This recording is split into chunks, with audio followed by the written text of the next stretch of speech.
या देवी सर्वभूतेषु मां कूष्मांडा रूपेण संस्थिता नमस्तस्यै नमस्तस्यै नमस्तस्यै नमो नमः। प्यारे भक्तों, आज आप श्रवण करेंगे मां कूष्मांडा की पावन कथा। नवरात्रि के चौथे दिन मां कूष्मांडा की पूजा की जाती है।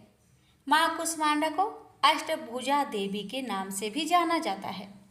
मां कूष्मांडा सूर्य मंडल के भीतर के लोक में रहती है।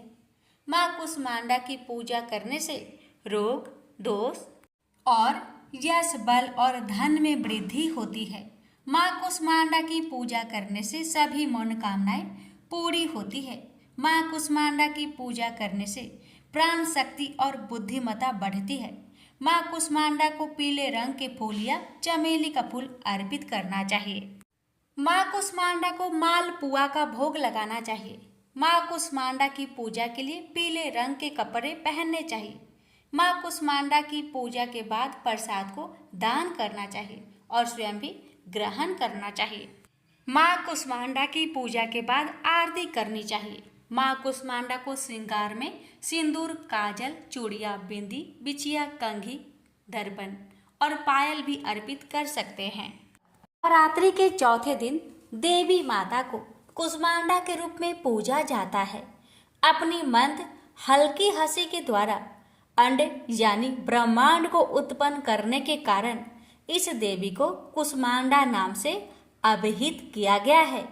जब सृष्टि नहीं थी, चारों तरफ अंधकार ही अंधकार था, तब इसी देवी ने अपने ईसत हास्य से ब्रह्मांड की रचना की थी।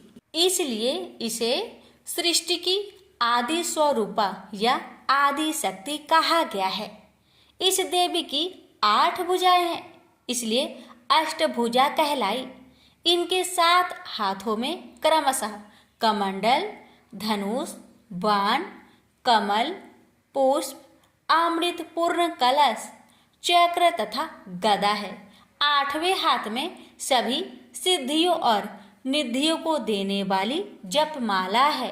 इस देवी का वाहन सिंह है और इन्हें कुहरे की बलि प्रिय है।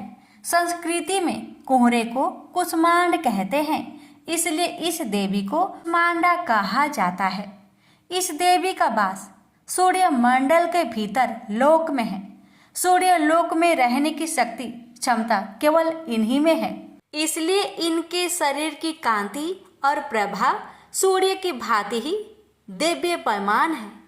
इन्हीं की तेज से 10 दिशाएं आलोकित है। ब्रह्मांड की सभी वस्तुओं और प्राणियों में इन्हीं का तेज व्याप्त है। अंचल और पवित्र मन से नवरात्रि के चौथे दिन इस देवी की पूजा आराधना करनी चाहिए। इससे भक्तों के रोगों और शोकों का नाश होता है तथा उसे आयु, बल और आरोग्य प्राप्त होता है। ये देवी अत्य अल्प सेवा और भक्ति से ही प्रसन्न होकर आशीर्वाद देती हैं। सच्चे मन से पूजा करने वाले को सुगमता से परम पद प्राप्त होता है।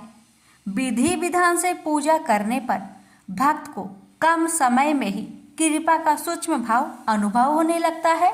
ये देवी आधियों व्याधियों से मुक्त करती है और उसे सुख, समृद्धि और उन्नति प्रदान करती है। अंततः इस देवी की उपासना में भक्तों को सदैव तत्पर रहना चाहिए। प्रेम से बोलिए मां कूष्मांडा की जय। क्षमा प्रार्थना। हमें देवी माता से इस प्रकार क्षमा याचना करनी चाहिए। हे परमेश्वरी, मेरे द्वारा रात दिन बहुत से अपराध होते रहते हैं। मुझे अपना दास समझकर मेरे उन अपराधों को आप कृपा पूर्वक क्षमा करिए।